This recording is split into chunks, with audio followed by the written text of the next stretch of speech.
বাংলাদেশের শিল্প, সাহিত্য, নাট্য জগতে যাদের নাম শ্রদ্ধা আর মহিমায় উচ্চারণ করা হয়, তাদের মাঝে অন্যতম একটি নাম বিপাশা হায়াত। রূপ, গুণ, বুদ্ধিমত্তা আর সৃজনশীলতার এক অন্যান্য মিশেল তিনি।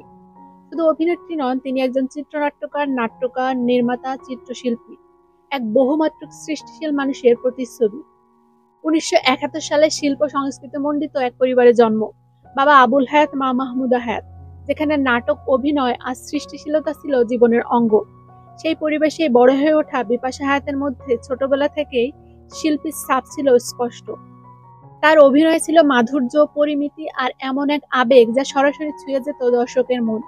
আকাশের ওপারে, কতদিন দেখা হয়নি, গ্রহণ, তিথির অতিথি, এমন অসংখ্য নাটকে তিনি প্রমাণ করেছেন অভিনয় তার কাছে শুধু পেশা নয়, এটি এক ধরনের শিল্পচর্চা।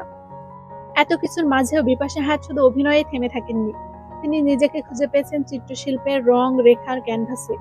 নিজের অনুভূতি ফুটিয়ে তুলেছেন অসাধারণ দক্ষতায়। তার চিত্রশিল্প দেশের গণ্ডি বেরিয়ে আন্তর্জাতিক প্রদর্শনীতেও স্থান পেয়েছে, যা প্রমাণ করে তিনি সত্যিই বহুমুখী প্রতিভার অধিকারী। অভিনেত্রী, শিল্পী এর পাশাপাশি বিপাশা একজন দক্ষ চিত্রনাট্যকার ও নাট্যকারও।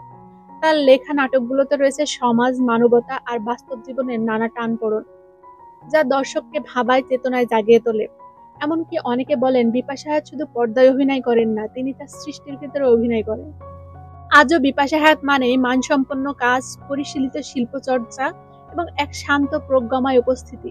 তিনি প্রমাণ করেছেন একজন নারী চাইলে একসঙ্গে অভিনয়, লেখা, চিত্রাঙ্কন, সমাজ ভাবনা সবকিছুতেই নিজেকে সমান উজ্জ্বল করে তুলতে পারেন।